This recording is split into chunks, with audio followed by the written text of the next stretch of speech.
Tim, have you ever felt insignificant at work? Why do you ask?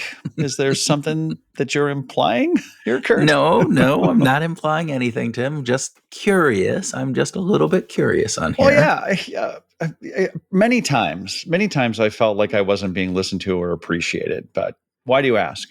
Well, because it's something that many of us, if not all of us, I think, have experienced at one time or another. I know I have, right?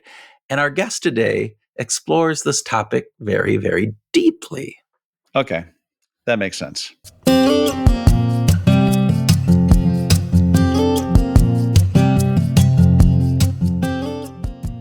Welcome to Behavioral Grooves, the podcast that explores the psychological principles behind why we do what we do.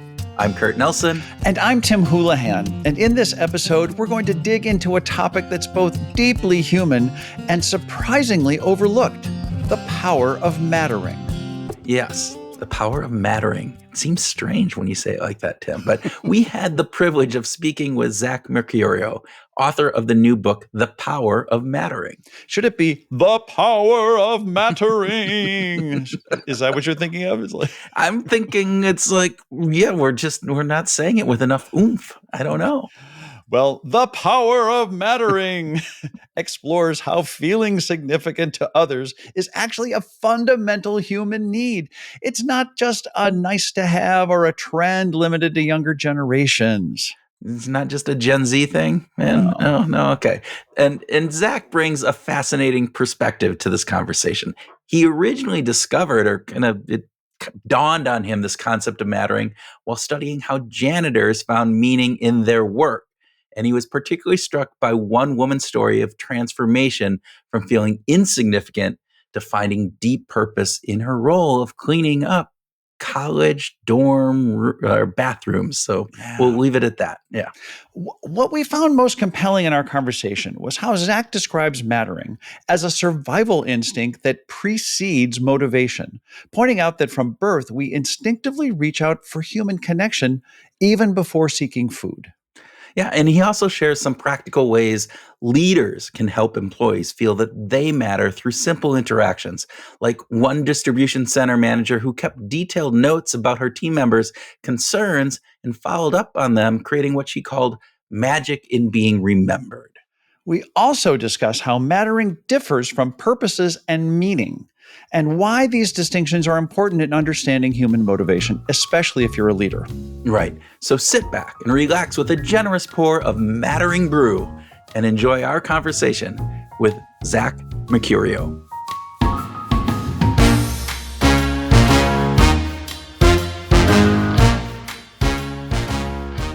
Zach Mercurio, welcome to Behavioral Grooves.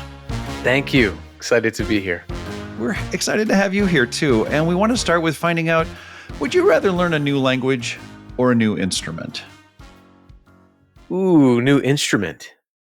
Cool. New instrument. What comes to mind? Oh my gosh, I would love to learn the violin. The violin? Wow. Yes. What about the violin is intriguing? Okay, so I grew up, I was a trumpet player, and I played electric guitar.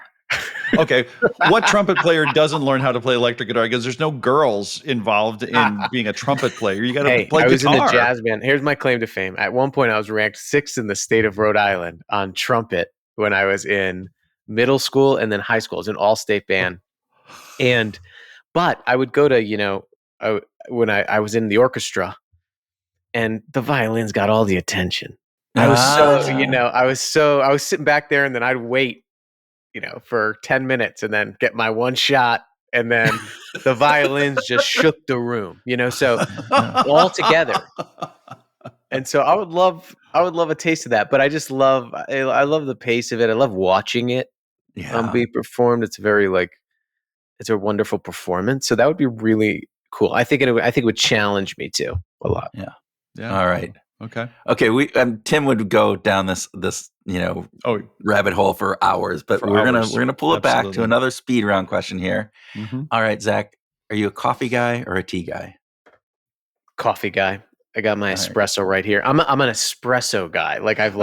Yes, we got to be very particular in some instances. I know. Yes. I just can't believe I turned into that guy.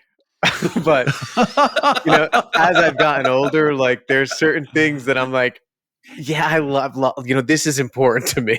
This espresso. Wow. You didn't start out like at 12 as the espresso guy, and it's just No, been I love espressos. I love Americano. I love the taste. There's something comforting. I can even have a decaf, honestly, and the taste just does something to me. I don't know what it is. That's great. Now I love it. we asked that question a lot, and that I think might be one That's of a the good more one. passionate kind of answers around that. I think that I is love really, espresso. really If I go good. to it, Yeah. so I travel a lot for my Yeah. my work, and I find local coffee shops, and I ask them, "What's your best espresso?" And I usually bring a bag home. Oh wow. So, Wow. Tim has no clue because he doesn't drink I don't drink coffee of coffee. any No. type, any flavor, and he doesn't get that. So there you No. go. Okay, third speed round question. Zach, can the simple act of noticing someone's presence in a meeting have a positive impact on their sense of mattering? Absolutely. I mean, to feel seen, right, is to be human. Yeah. All right. I'm gonna because we'll get into these in more Yeah. depth here in a Yeah. minute. Last speed round question: true or false? Everyone, regardless of their role, has the capacity to make others feel like they matter. Absolutely. A leader is anybody who influences anybody. Leadership is relationships. It's interactional, not programmatic, not based on a platform initiative. It's interactional, and we have interactions every day. I mean, and that's why great leadership is accessible every day. Yeah. Why? Let's just work with that. Why is leadership so much in your mind about this interactional aspect? Leadership leadership is relationships. I mean, the core function of a leader, right, is to influence people to do something. You cannot influence people from afar, just like you can't care about something, uh, care for something from afar, Mhm. right? So, for example, um, to care for anything, whether it's a guitar, a plant, a pet, you have to deeply understand it, Mm. right? In leadership, and leaders care for people. They have to care for their people because that's their job, is to influence people. And so to care for something means to understand it. To understand it takes time and it takes attention. And understanding happens through interactions on an everyday basis. So to me, it's all about understanding. It's all about trust. And that's why culture, when we look at organizational culture, for example, culture is the accumulation of the quality of interactions in your organization. Yeah, great. So we're talking with Zach about his new book, The Power of Mattering. A fantastic book. Tim and I both, I think, marked it up a ton, which is one of the Yep. better Yes. indications of we like a book is how many earmarks we have, and you got a lot. That's But good. I think one question that we would like to just get at is what drew you to the study about mattering? What specifically was there a pivotal moment? Was there just did it just come about? Was it like your espresso and you just like grew into it over time? There was a pivotal moment for me, and it was actually in the first study that we did Okay. around how people experience meaningfulness in their work. And we were studying meaningful work, which is the experience of work as purposeful and significant. And we embedded ourselves with a group of janitors. So these were cleaners at a university. And I tell this story very often because it's so foundational. And we were asking all of them, what made their work meaningful. And I remember there was one woman, named Jane, and she told me that, Zach, it's when I clean the bathrooms in the university dormitories after the weekend. Wow. And I said, "What do you Okay. mean?" I said, "What do you mean?" And she said, It's the part of my job I don't like the most, but every time I go into that bathroom, I say to myself, I'm cleaning this bathroom so that these kids don't get sick." Wow. And Wow. it was at that moment, and then after I interviewed her, and I interviewed several other custodians who were doing this really difficult job that found a lot of joy in their work, and then we researched thousands of people. We realized that people who feel that they matter tend to develop over time a "so that" mentality. Like Yeah. you have this evidence of your significance so that you can believe that you're significant in whatever that it is that you're doing. And the flip side of Jane's story is that she actually was really struggling at the beginning of this job, and she said she was near homelessness. She applied for 14 jobs, and this was the only one that would take her. She said she clocked in, clocked out, did nothing more. For the first month, she kept telling herself, why couldn't you have done something more with your life? Why are you just a janitor? And she said that was when one supervisor noticed that she was struggling, and he brought her into a break room. He opened up the dictionary for her, showed her the word custodian, and asked her to read it out loud as a person responsible for a building and everyone in it. And he said to her, that's you. And it seems like an innocent moment, but she told me that was the first time in my life that someone made me feel worthy and important. And it was that moment that transition from how am I just a janitor? Why can't I do something more with my life? To I'm cleaning this bathroom so that these kids don't get sick. Yeah. And that's what we found, right?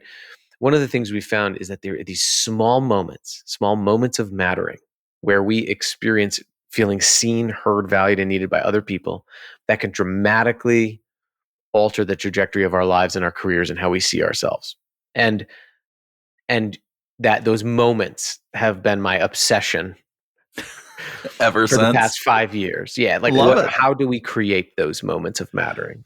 Okay, so you used terms like meaning and purpose and mattering, but in the book you distinguish between them. Could Yeah. you talk a little bit about what makes them different and why it might be worth for us thinking Yeah. about them differently? Yes, this is a great question. So, and I think it's important, and it's not just splitting hairs, because we use these essential human ideas sometimes interchangeably. Purpose is our reason for being, it's our use or usefulness. But it is very hard for someone to see how they contribute if they don't first believe they're worthy of contributing. Mm. Mattering is the feeling that you're significant, right? That you're seen, heard, valued, and needed by the people around you. Purpose can help you see how you add value, which is one side of mattering. But in order to add value, we first have to feel valued, right? So we first have to have the two beliefs that drive contribution, which is self-esteem, I'm worthy, what Jane said, and self-efficacy, I'm capable. Those Mhm. two beliefs drive everything. So purpose and mattering are different. Meaning is different. In fact, meaning is very agnostic, right? I can be walking along on the shore of the ocean and find a shell, and I'm making meaning out of it by just looking at it. But the meaning is neither positive or negative. If it's meaningful, that shell might remind me of a relative. It might Mhm. remind me of a trip I took. Then that becomes meaningful. So when people talk about meaningful work, they're talking about work that's positive, purposeful, and significant. But here's the thing. It's very hard for anything to matter to someone who doesn't believe that they matter. So you can't just tell someone to find their work as meaningful and significant if they don't first feel that they're significant. I mean, to do anything today, to get up, to have your espresso, to play your guitar, you have to believe at some small level that your life is worthy of your energy. Yeah, you have to believe that you matter at some level. So mattering, in my view and in our research, is the foundation of all of those things. Purpose helps us see that. Meaningful work is an outcome of that. Hard for anything to matter to someone who doesn't feel that they matter first. We had the opportunity to interview Ari Kruginski. I always mispronounce his Oh name. my Sorry. gosh, really? Yeah. Yeah, Yeah. and he talks about striving for significance and this element of that, and he brings it into this component of motivation, right? It's a drive for us to seek out that significance in our life and to have that. Have you seen in the research that you've done, is that a part of it? Is it part of like I'm gonna that yeah, element of there? I'm gonna go a little bit more philosophical and more biological at Okay. the Oh, same great. This is time. great. At the same Oh, time. double whammy. There's a philosopher at NYU. Her name is Rebecca Newberger Goldstein, and she has termed mattering as an instinct, a survival instinct that Okay. actually is present before motivation. So, for example, when my first son was born, the first thing that he did, I remember this very vividly, is he tilted his head upward. He reached out his hands really frantically, and he found my index finger and grasped on really tightly. He was crying like crazy, but right when he grasped my index finger, He calmed down. It was like probably the only time that I was able to calm him down, and not my partner in the first 5 years. But But I you didn't got that realize one it then. time. Right, but I didn't realize it then. But as I was studying this, like I was experiencing 6 million years of fine-tuned programming. That when we're born, one of the first things we do, we have a reflex. It's called the grasp reflex, and you reach out. It's like an instinctive reaction. You don't reach out for food. You reach out for someone to matter to. Mm, Think about this. No one would be listening right now if at some point we all hadn't mattered enough to another human being to keep us alive. yeah. So to matter to another human being is like our most fundamental survival instinct. Now, I think it's important with what Kruglansky talks about, because that's actually our first act on the quest for significance. And as we get older, it turns into the fundamental need to feel seen, heard, valued by the people around us, which is what psychologists call the experience of mattering to other people.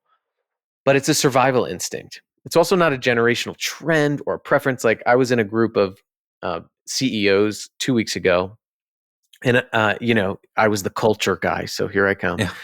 I was after this great session on strategy and execution. This like really great author, and I come up and I just say, "Hey, raise your hand if you'd prefer to feel insignificant at work."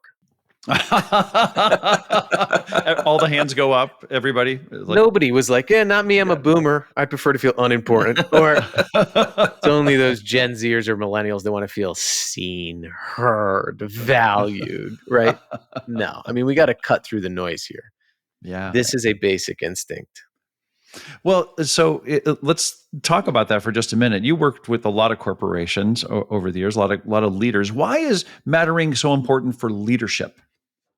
Well, I work with organizations because that's where the people are. Good.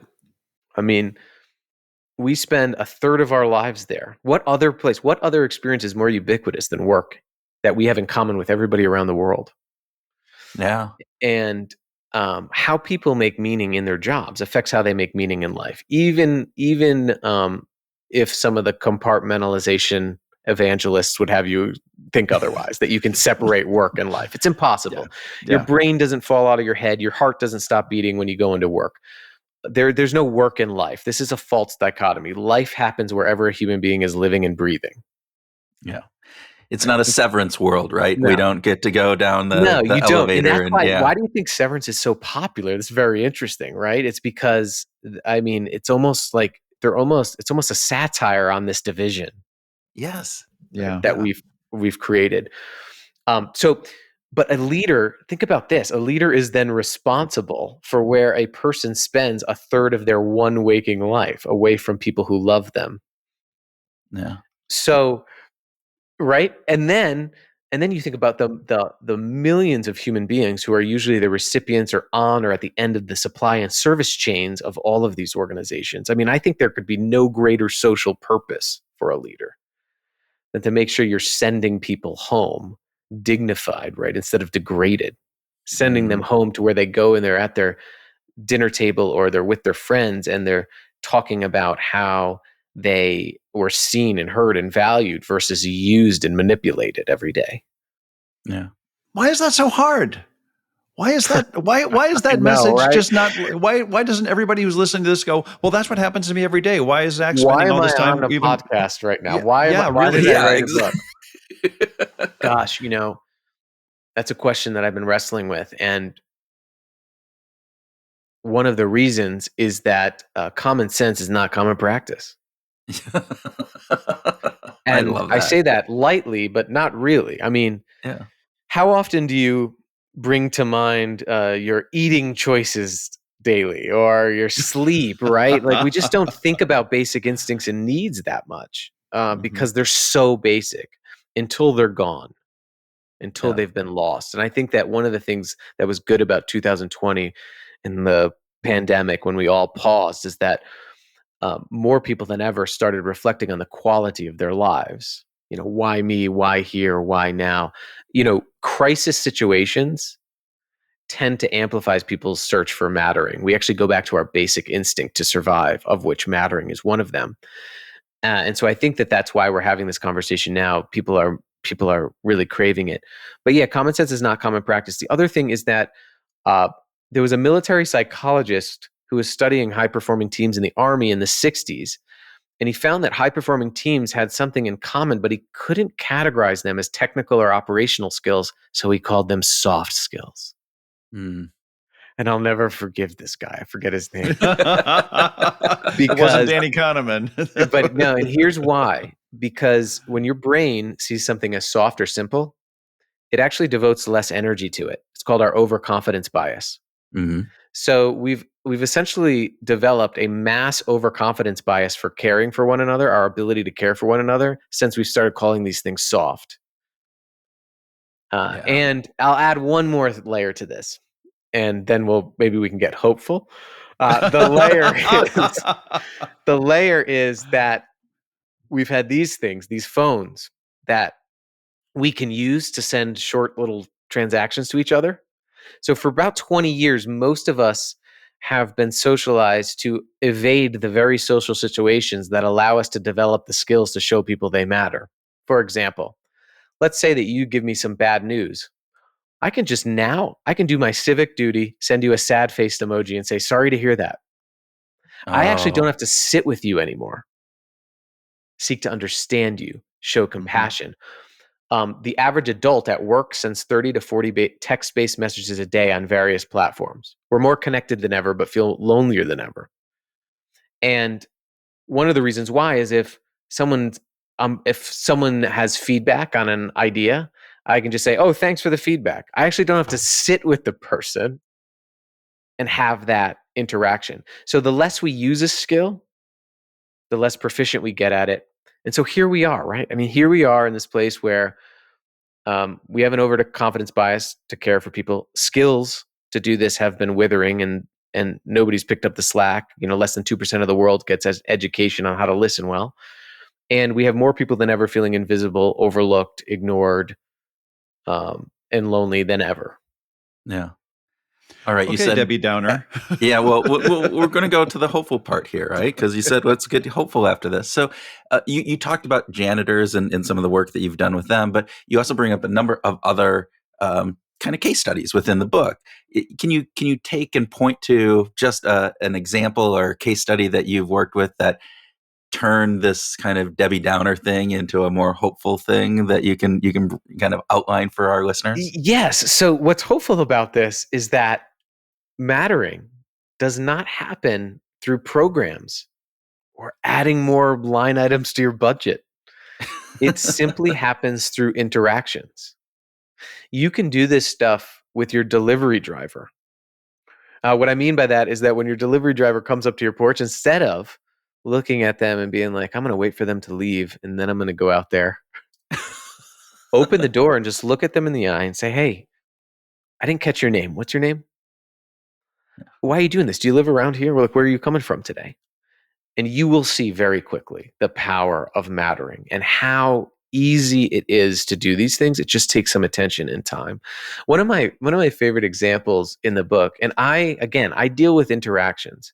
I deal with scaling interactions, scaling the skills to deliver these interactions in organizations, but I deal with interactions. And one leader at a distribution center really inspired me because we got asked to go in and work with a bunch of disengaged teams. This is how a lot of my engagements start in organizations. Hey, there's something wrong, go fix them. And I went in and there was one outlier. I love outliers when I'm looking at data. And the outlier was there was a team that scored really consistently high in the engagement results, very noticeably different than the others. And I went to that team and I said, hey, what's going on here? And they all said some version of, oh, it's our leader. She just gets us. We'd do anything for her. And so I went to her and I said, what do you do here? Can you teach everybody else, please? Because that would make my job easier. And she brought me into this office. And I mean, she had a filing cabinet full of these like black moleskin notebooks. And she pulls one out and she goes, oh, Zach, I realized this 3 years ago that I was having trouble remembering things that my team members talk to me about. So on Friday, I write down their names and then I write down one thing I heard them complain about, a piece of equipment that was broken that they were struggling with, a meeting that they had that they were frustrated by, if their kid was starting to play a new sport this weekend. And she goes, just to jog my memory, on Monday morning, I open that notebook and I read their names and I read one thing I noticed. And then I schedule a 3-minute little check-in in my calendar to check in with them. And all I say is, I don't tell them I wrote it down, but I just say, hey, I remembered last week that you were really struggling with that piece of equipment. Did we get that fixed for you? Mm, And she looked at me and she said, Zach, what I've learned is there's magic in being remembered. Yeah. And here's what's so powerful about that. I use that example because it's indicative of leaders that do this well. They don't rely on chance to see, hear, and value people. They make it a practice, a tool. Our attention is more fracked than ever. So we need a tool to actually pay attention to people. So that was one example of just a leader doing it in an interaction, having a practice to bring this stuff to life. so Zach, there's a part in the book that that kind of you can kind of reminded me of this. It's like you wrote about this a person again who said, if it wasn't for you, and then brought it in, and that, I just love that part of the book because it's so simple, but I love how you talk about this. It's not just leaving it up to chance. And I think that story was they did that at the end of the week. They picked out, if it wasn't for you, we wouldn't have had X, whatever it would have been. And just those words, I thought that was really powerful. Can you talk a little bit about why that's so powerful? Yeah. And again, you asked for case studies. And again, I go back to these interaction, these phrases, these ways in which people show up in interactions. And what that distribution center worker did with the noticing notebook is, she was a noticer. But one of the other things we find that leaders do who do this well is they show people how they're needed. Hmm. So, for example, everyone listening right now, think of someone that you rely on in your life. Think about the last time you explicitly told them.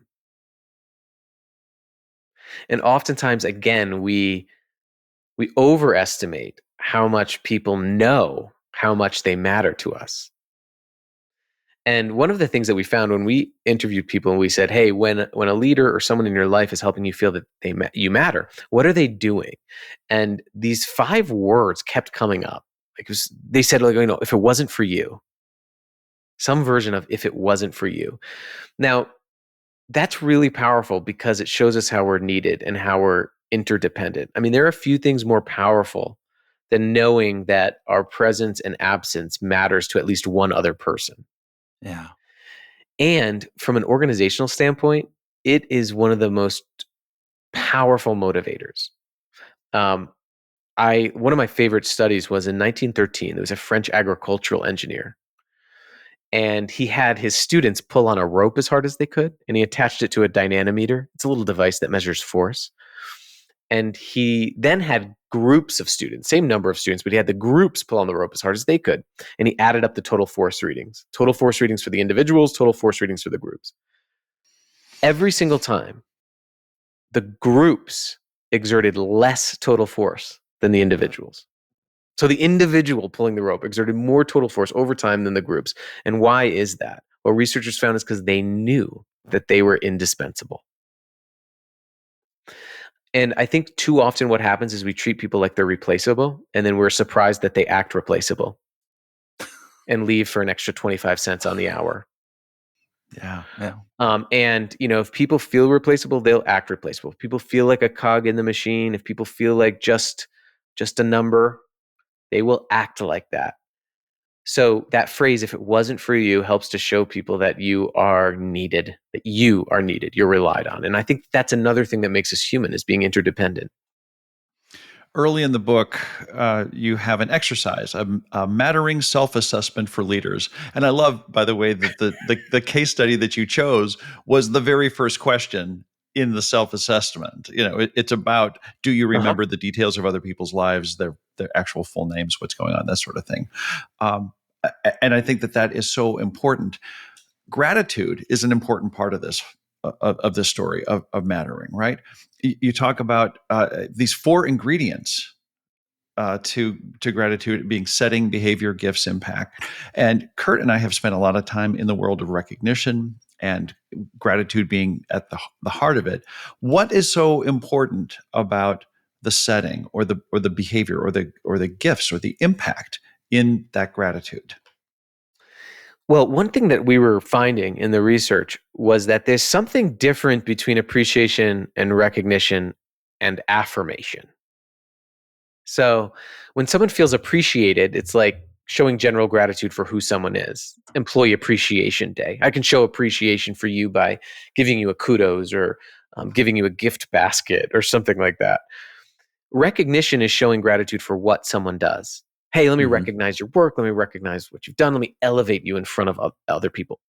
All very important. But affirmation was something different because people were describing to us that they had a leader who showed them how their unique gifts made a unique difference. So in interpersonal interactions, and the Latin root of the word affirm comes from affirmare, which means to firm up or make stronger. And one of the things about affirmation is it's specific and it's interpersonal.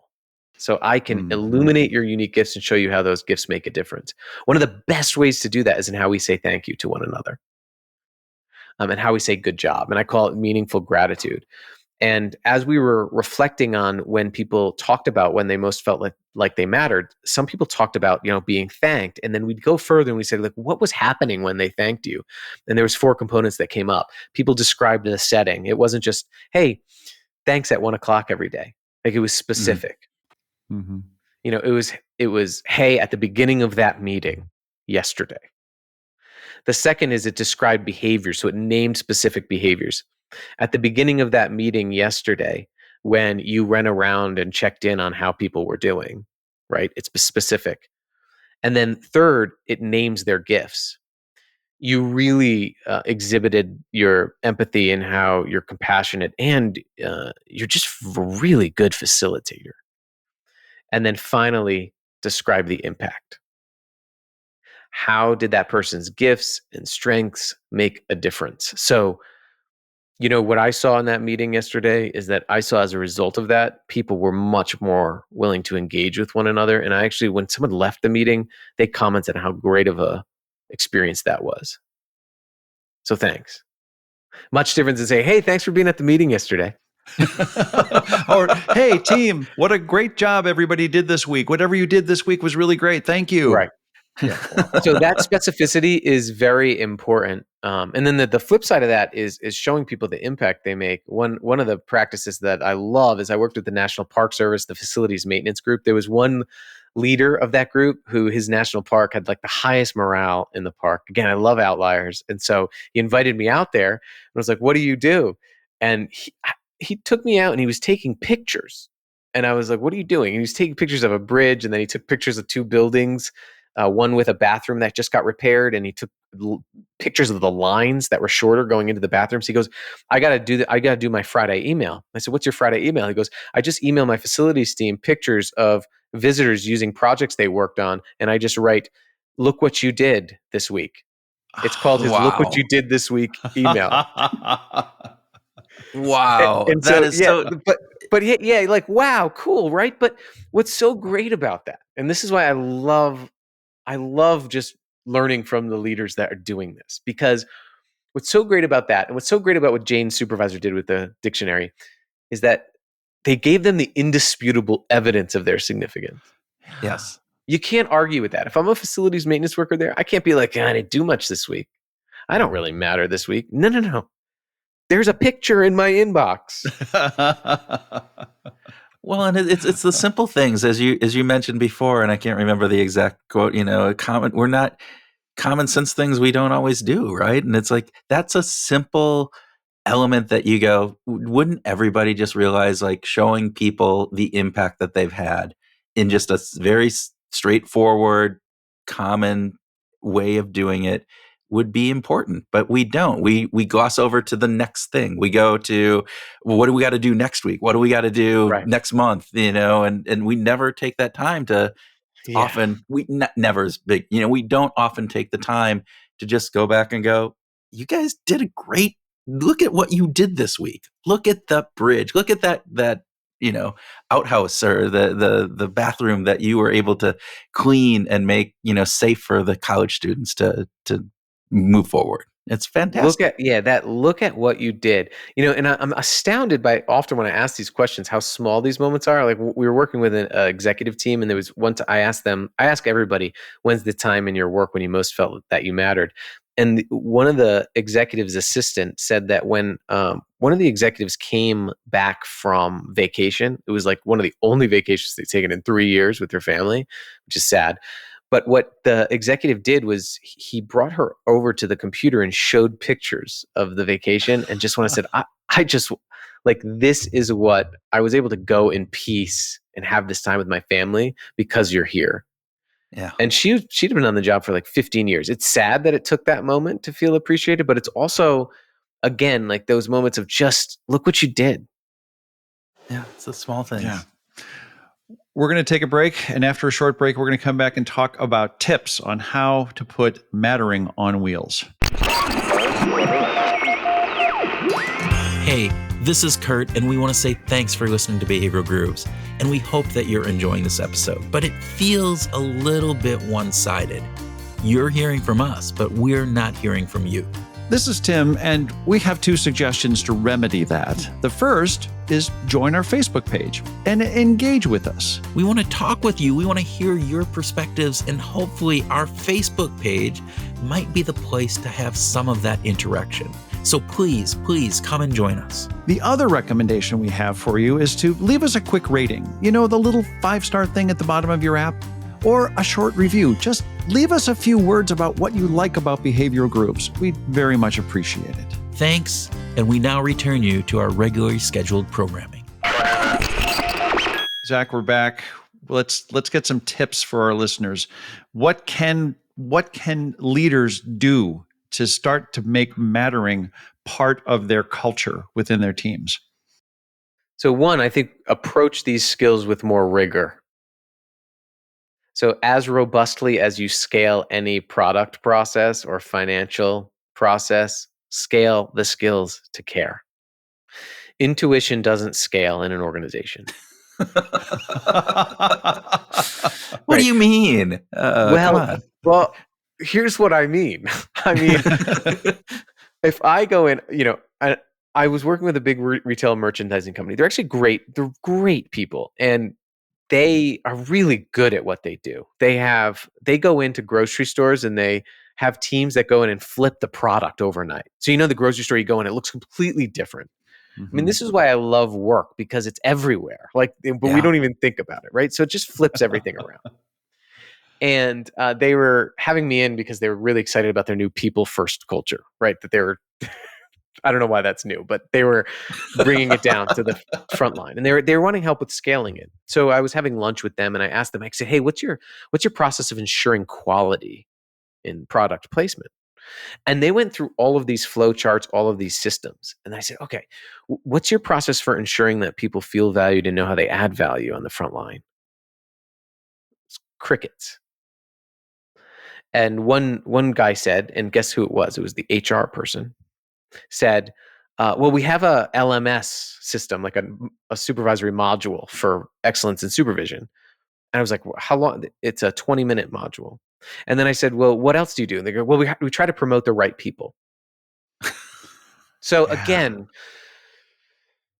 if you're listening and you're a business leader, for example, an organizational leader in any type, you're probably good at scaling things already. Take those skills and scale the human skills to care. One of the first ways to do that is to measure it. And I don't mean measuring emotions. We typically measure like engagement. Engagement measures how someone feels when they took a survey. When you measure engagement, measure behaviors. How frequently are you checking in on people? How frequently do you specifically name your team's unique gifts? And if you have leaders do that self-assessment, it helps to shortcut the overconfidence bias. It's like 1, not very often, 5, frequently. How often this week did you name one of your team members' unique gifts? I've never seen anybody from education to healthcare to finance give themselves a 5. Yeah. So then the answer becomes, well, what can you do to get to a 5? Well, it's simple. You do more of what the behavior is measuring on the assessment. Right. And I think that I really am trying to push organizations to start measuring behaviors more. And then where this really gets going, gets wheels. I like that now. That just hit me. And the espresso just hit. Gets wheels is when teams then are able to assess their leaders' behavior on the same behavioral questions. Yes. How often does your leader check in with you? How often do I check in with you? And then when you're cultivating the psychological safety to then be able to have the conversations together, because there might be a mismatch. Like I may need something that I'm not getting from you that you think you're giving me. Yeah. And that is like where the magic happens. When people work on themselves in front of each other, that's the ultimate team builder. You talk in the book about seeing and hearing people and how important that is, and from a leader perspective. And I think we've talked a little bit about some of the ways already that leaders can kind of build that skill set within them. But what else do you see in how leaders can build these skills, maybe, as you said, scale that kind of component about seeing and hearing people, their employees? Yeah, I mean, I think that one of the things is being able to name the skills. Yep. Oftentimes, these human and soft skills have been just lumped together as soft skills. But being able to name these things are important. When you're talking about seeing people, you have to be able to name, making the time and space for people, right? Thinking about your interactions that you have and scanning the interactions you have on your teams and asking yourself, what percentage of these interactions are spent on transactional communication? I need an update from you. I need to give a task for you. And what percentage of these conversations are spent on actually understanding how the person is doing and how their work is going? And just for a week, from the seeing and hearing practices, just a week, scan your interactions, write them down. Don't judge yourself. And then just write that down. Like how many were spent transactionally and how many were spent transformationally. You'll very quickly we spend most of our time with people transactionally. Yeah. So then you look there and you say, hey, well, what can we do? Right. So in your meetings, for example, instead of just transacting information, spend some time working on how people are. So a lot of the meetings I observe are update fests. Yeah. Update, update, update, update, update, right? The whole reason why everybody shares memes, this meeting could have been an email, is because it's true. Most modern meetings could be emails. And why is that? Because updates can be shared in an email. What can't be an email is checking in on how your parent is doing because they were in the hospital. What can't be an email is resolving a conflict of ways of working, of seeing things differently. What can't be an email is making sure your ideas are heard and understanding what I can do to follow up to ensure you feel heard. Right. So the best teams that I work with spend their time on not just on what to do with one another, but how they're being with one another in those meeting times. So those are some ways around the seeing and hearing piece to scan your environment and see where you can focus, especially after a conversation like this where there may be a lot of ideas floating in your head. Yeah. And follow up on this is, given today in the remote work that many of us are operating in and kind of the different thing, I can see where a lot of those connections would happen in what one of our guests, Liz Fosling, called bump in moments. Those moments that like Love you're that. in the, walking down the hallway and you run into somebody, or the 2 minutes you're at the meeting room before the meeting really starts and nobody else is there and you get to talk to them. But in remote, you don't have those bump in moments. How can leaders, have you seen that first off, and then what can leaders do about that? Okay, you'll have to correct me if I'm getting this composer wrong. Claude Debussy, right? Perfect. Said this: music is the space between the notes. And I love this. So it's in jazz, right? Jazz trumpet. It's called the liminal space, right? It's where the improvisation thrives. It's where the music happens, where the notes can be heard and felt. The same is true with organizational culture. And I love the bump in moments. The notes in your organization are the meetings, the rituals, the things that are scheduled. The liminal space is that 2 minutes when you jump on a Zoom call and people are uh, wondering what to do with one another. Instead of shutting your camera off and answering another email, check in with the person. That's actually where culture is created. in the chat as you're leaving, check in with the person. If you had a meeting and then you're like, wow, that person was really frustrated during that meeting. I'll talk about that with them next week when I in our one-on-one. Yeah. Seriously, pick up the phone, call them and say, hey, I sense some frustration. Am I getting that right? Did I notice that? And I just, in remote world, everything's on a time delay that doesn't exist in real human communication. Yes. So like if I'm frustrated in a conference room with you and you walk out, you have that data. You can't avoid that social situation. But when we have all these platforms and we're remotely, you can. Just being aware of this when you're leading remote teams can really dramatically change everything. I love the bump in moments. I love that there's synergy around these ideas because I love that a composer, came up with this depiction of liminal space because that's where it all happens in between. Absolutely. Okay, we're going to switch over to something that's maybe the most important thing that we might talk about here, and this is opening, or playing the Worcester Palladium in Massachusetts. So Zach, tell us about what it was like playing in a punk band in college. Well, it was in high school. It was in high school, So even better. I'll paint a picture. There was this battle of the bands that was happening at this state park, and there was a stage full-on competition. Yeah, a stage overlooking this like lagoon of all water, and then you had all of these people, all of these high school friends, all of these random people around, and that's what we did. And I remember we would all hang out backstage, and we all thought we were so much better than we were, but nobody really cared, and we were all in different, it was the battle of the bands, but they were like, nobody cared. And there's a lot of mistakes that happen in punk music, a lot of random stuff that happened on stage. And I think that's the beauty of that. That's what drew me to that, was that we were sort of all failing together.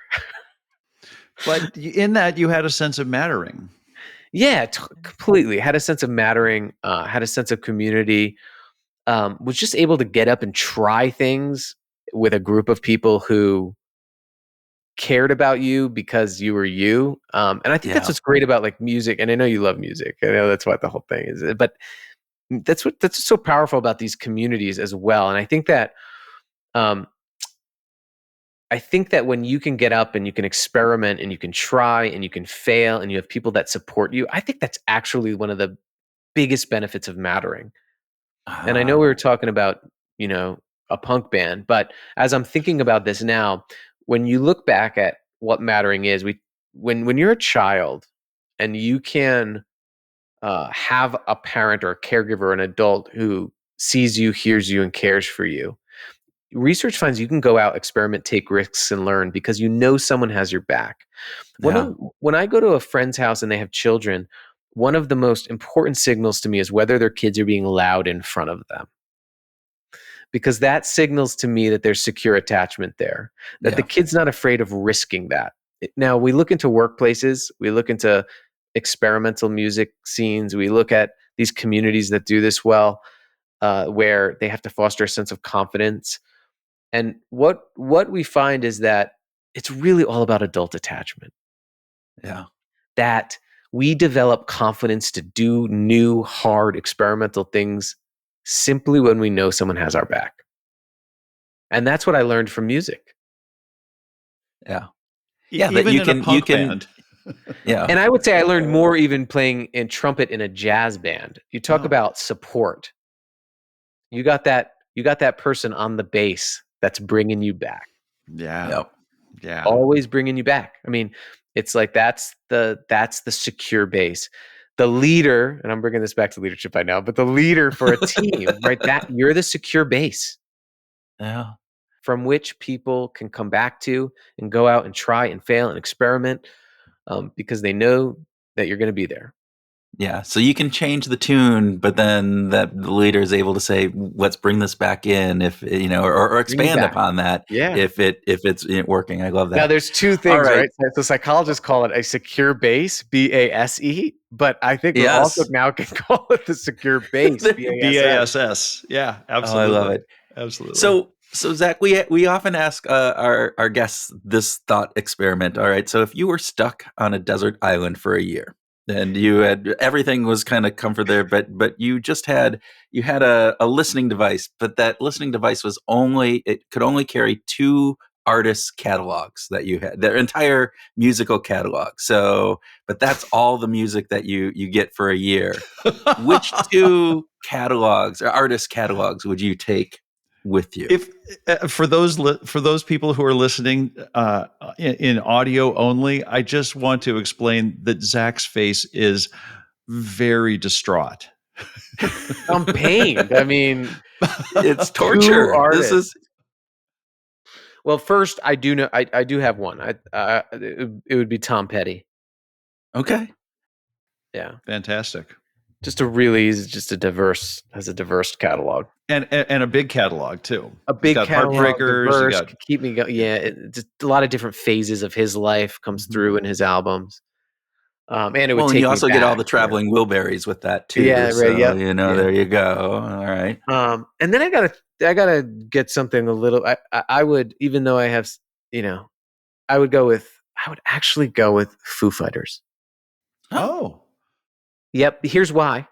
I okay. can get my Nirvana influence via Dave Grohl. So Dave Yeah. becomes the thread to get you into Dave Nirvana. can become the thread. And Mhm. one of my formative concerts that I went to in my life was Chili Peppers and Foo Fighters, who played for like Oh, 5 hours. And went way past curfew in Massachusetts when I was in high school. See, my parents let me just go to these things, and I'm so grateful for that. Like, because Foo Fighters and Chili Peppers, and my goodness, it was awesome. It was like formative. How old well, were and, you? and what's I was probably 17, 16, what's 17. crazy about that though is today, like you can't go over, right? They get like the stadiums shut you down, and Oh, there was so none of that that. those experiences Mhm. that I mean, I remember those where it's like we're just playing. I know we're supposed to end at 10, but we're just gonna play until midnight, Oh and yeah, Foo that Fighters. There's doesn't no one. There's happen no anymore. law enforcement entity that was shutting them down. And Yeah. one of the other concerts that I went to that was amazing was in the heyday was Green Day and Blink Hmm. 182. Oh my gosh, that would be Wow. fun. Powerhouse show. What was your first concert? My first concert was Tom Petty at the same Oh, there you venue. go. Heartbreakers? Was it with Yeah. the Heartbreakers? Yep. Yeah. And it was really cool to see a group of high school kids in the 90s super into Tom Petty. Yeah. Yeah. Yeah, that is And I cool think that just actually. shows like the through line of that music. But Well, yeah, I and love it. he I mean, I want to get in my car right now and go listen to this stuff. So this is great. Well, Uh, Zach Mercurio, we are so grateful for the time you spent with us today and for writing this fantastic book. We are grateful for that as well. And thanks for being a guest on Behavioral Grooves. My pleasure. Thanks. It was fun.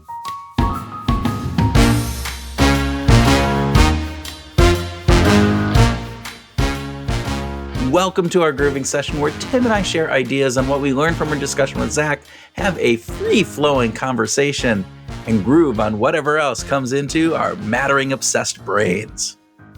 Mattering Obsessed. There it is. There, We're it was obsessed from with the ether, Tim. It just came from the ether. Don't know where that happened. Is that where that Yeah. comes from? The ether? I Yeah, like it that. just pops up like it's almost like right in front of me, and then it just shows up. Almost. Almost. All right. Yeah. Okay. But back to this idea of being mattering obsessed. This is important. Mattering matters to us. So it's this idea, right? That I love the concept of we reach for significance, that connection, that feeling like we're there even Yeah. before food, right? As a baby, it is just this Yeah. instinctual aspect that we have as humans, and that was really kind of caught me off guard when I read that, and then he talked about it. This idea of it's such a foundational aspect for us as humans and so often overlooked. Uh, Well, and Zach brought this up in the book and in our conversation, the relationship to Ari Kuklanski's work with the striving for significance. This is deeply foundational stuff. I really love it. So what do you want to groove on? How leaders get this all messed up and don't do a good job of really bringing in this mattering as part of their leadership skill set or Yeah. routines that they need to be doing. Okay. So and I think you just said that it's like maybe the most underutilized leadership skill, right? And yet powerful, right? This is the Right. piece Yeah. where it's not underutilized Yeah. because it doesn't make a difference. It's underutilized, I think, because people don't think about it, don't understand the importance of it. This is one of those things, Tim, get me on my soapbox, sorry, that when organizational leaders go double down on all of the hard, quantitative, numbers driven, we have to reach this, we have to do that, all of these different things, and they dismiss the soft pieces of the side of the work, the people mattering pieces, the striving for significance, the recognition that is so needed by employees, the having well-being as a key aspect of workplace culture, of being human and not just a robot. I just find it so disheartening. And it's really strange that so many of the leaders that we interact with, not every, and not actually the ones that we typically interact with, but it's those above them, right? And we're brought in to kind of how do we convey to these people that this is important? You have a expertise in this area. Can you help us convince these leaders that this stuff is actually really important? And I send too many times where they just get stuck in there like, no, we're bottom line. It's all about just kicking ass and taking names. This is especially true among the more senior leaders. You mentioned that it's oftentimes the people that are senior to a lot of people that we interact with, but it bothers me that as people, because these leaders are human beings, as they ascend through the organization, they lose track of the idea that the people who are reporting to them, even if they're senior leaders themselves, need to feel that sense of mattering. Yes, They still need recognition. They still need a sense of significance. They still need a sense of, hey, that was a good job. Way to go. That was really good stuff. It's wonderful to see very senior leaders take a lot of time to sort of comfort and show gratitude to very junior people, but they also need to do it with their direct reports, with the people who are already senior within the organization. exactly. And it is this piece of remembering the little things about their family, understanding the struggles and tribulations that people are going through. Yes. It's knowing people as people. It's not about that person is somebody who works for me and has to produce X, and that's all I care about. Because you can think that, and that works to a certain degree, and it might have worked for you in the past, but it doesn't lend itself to being the most productive. And this is the part where I think people miss. And I'm going off on a soapbox again, apologize. We take this short-term approach. We need to hit these numbers this quarter, this month, this week, whatever it would be. Damn it, doesn't matter what's going on in your own life, different things. And I don't want to talk about anything because that just slows us down. I don't want to talk about how you're feeling. I don't want to know about the issues that are going on with your grandmother or your kids or whatever else it is. And I don't need to show that type of feeling towards you because all that will do will slow us down from meeting these objective numbers or whatever else it is that is important to me this day, this week, this month. And that is a very myopic short term perspective and lends itself to not being as successful in the long run or even the medium run. And often, sometimes even in the short run, in my opinion. Kurt, this used to be something that was typically found in American corporations. And as American corporations have become more global, I've seen it, and I think you've seen it in your consulting work as well. European, Asian companies are very much getting into the same thing. Senior leaders don't care at all about their direct reports, about their feelings, about what's going on with them personally. It's just get it done mentality. And they're missing out on this need to just to connect to themselves, that there is that Kruglansky striving for significance, that senior leaders, if you're even a senior VP reporting to a C-level person, your significance matters. Like Yeah. who you are, it does make a difference. And it's interesting because is it the levels within the organization, we've seen this, that it changes? Is it because of the people that get promoted into that position, or is it the position itself that somehow changes those people? Because they're all human and they all, I mean, for the most, and again, we are probably overgeneralizing this. I don't want to make it sound Sure. like every senior leader doesn't understand the importance of people and making sure that mattering matters and all of those pieces of it. That is But not it's true. our job to overgeneralize. So let's just do it. But there is from our ends of dozens, right? Maybe hundreds. I've seen this. And Yeah. it is apparent. Mm-hmm. I can't generalize that out to the larger thing, but from those inflection points that we see, that is what we find. And so I don't know if it's nature versus nurture, right? Is this the personality type that gets promoted, or is there something about the job function and the responsibilities and everything else that goes along with it that really kind of pushes and burns that out of us? So, Or is it a cultural thing that just says when you get to this level in the organization, it's going to be okay for you to treat everybody else like shit? I'm serious. or there's a third or fourth option here, right? Is that you just become so removed that you don't necessarily see the implications of what you're doing, Which I would right? argue is a social norm, that everybody at the C level treats each other like shit, and so that it's okay. I think that's kind of So are we just saying there's more questions than answers here on this part of our little yeah, soapbox? yes. Okay, what can we do about it? Let's say you're a leader that wants to do something about it. Right. I, right. Let's flow back into Zach's idea of um, first of all, don't give vague praise. Right. Let's actually take some time to give people a compliment, express some gratitude in a very specific way, to talk about the setting that it happened in, the behavior that they did, and then what the impact of that was. So let me practice this with you. So Tim,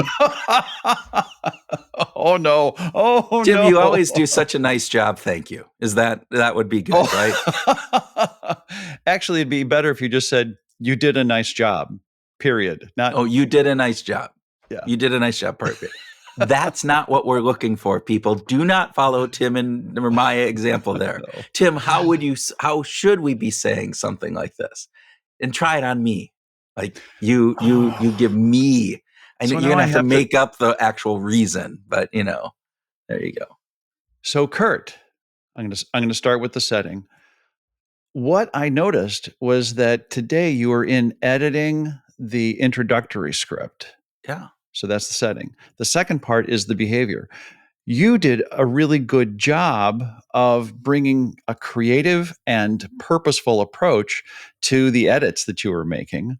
And then the third part I want to say is the impact. And the impact is that we're going to have better episodes because of it. So Oh.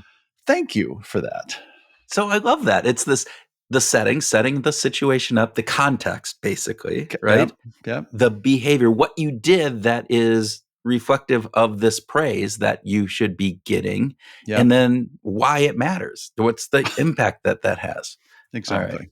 Yeah. No, thank you. That I think hopefully our listeners can take that and run with it. Yeah. The one piece that I really took from this conversation was that notebook that he talked about that one of the managers did, like Yeah. writing down, track the team concerns and different pieces around the team, and then followed up with the 3-minute check-ins. And what was it that she said? It was the magic in being remembered. Yeah. I Yeah. love that. I Uh-huh. love that. That's Mhm. so important for people to feel remembered. And this is some people have a natural gift with that. I do not. So that's something that I need to probably start doing. So I'm going to start taking some notes about what's important to you and what's going on in your life, Tim. Well, it's going to be a very short list. So, what I also loved about Zach, and this isn't something that I've used in business yet, but I have used in my personal relationships, was the "if it wasn't for you" line. If it wasn't for you, I use I'd this. live such a better life if it wasn't for you, Tim. Is that no? Oh, Well, no, that the other way. no, but Okay. that goes without saying. So, like, everybody knows that. If it wasn't for you, this show would be so much So better. much better. Is that what I'm supposed to say? Oh, again, everybody knows that. So you got to be more non-obvious. um, Oh, and everybody, we joke. This is joking. This is not. Tim this and is I have talked about totally, this. We are okay with each other we ribbing are. on ourselves. So please don't Absolutely. send the nasty emails, Kurt. Be nicer to Tim. No. But this, if it wasn't for you, I Yeah. think is such a cool line. I've used it with my children and with my wife. And it just feels so good because before you say it, you have to think, what am I going to say? If it wasn't for you, what? Yeah. And that just that little push, that little nudge gets me into the realm of, oh yeah, like if it wasn't for my wife, like I wouldn't be here. I wouldn't be in this cool place in Chapel Hill. Yeah. Yeah. So It's searching for those if it wasn't for you moments or things. It's not yeah, just putting if it wasn't for you in front of whatever you were going to say. It's you have yeah. to actually think about what are those things that if it wasn't for that person, what wouldn't we be able to do? What wouldn't I have felt? What wouldn't I have accomplished? Right? Hmm. Exactly. That is so great. Yeah. Yeah. Very good. Okay. All right. So I thought you were going to talk about how leadership is like a jazz. Yeah. Like a jazz combo. Yeah. Well, I I thought do. you would like that, right? Oh, I do. I do like that Zach used the reference to a bass player, and you know, as a guy who's played in jazz combos, it's not always the bass that's actually holding the things down. Just FYI, Okay. it could be somebody else, but there's somebody in the band that is holding things down during a point in time when things start to come apart. This is the wonderful thing about jazz, is that as it expands, as things get looser and more broad, then certain players are going to find their way to go, like, okay, I need to bring it back in. I need to pull us back to the rhythm or the melody or something that is important and relevant. And and that's the cool thing about jazz, is that the players are more or less equal. And so if somebody just does that, somebody's like, okay, I'm going to circle back. And that could be the bass player, could be the drums, could be the keyboards, could be, saxophone, could be guitar. And I think that that's super cool. In a business setting, it's going to be a little different though, because there is a leader who can be the man or woman who actually says, let's bring it back in. Let's pull it back. This is the baseline we want to use. Grounds people and brings them back into that calm of in the eye of the chaos, right? And in the Yeah. eye of the storm. Yeah. Yeah, Yeah. absolutely. So you like that too, though, didn't you? I did. I did. I've never played in a jazz combo or trio or jazz at all, but But you could. I can see the metaphor and how powerful it works because we always hear about jazz and the fluidity of it and it can go off. And that's part of the wonderful part of jazz. And the Mhm. part that I think Zach is bringing to this is saying, to have that creativity, to have that ability to go and explore and to try new things, there's also that solid piece that can always help and save us and bring us back to this. So it doesn't just divulge into chaotic, mess of sound that it could be. Well, I'm glad you like that. But from our conversation, what I'm taking away is that you really, really like that line, there's magic in being remembered. There's magic in being remembered was my favorite part of the whole piece, because it just struck. I think it struck a chord.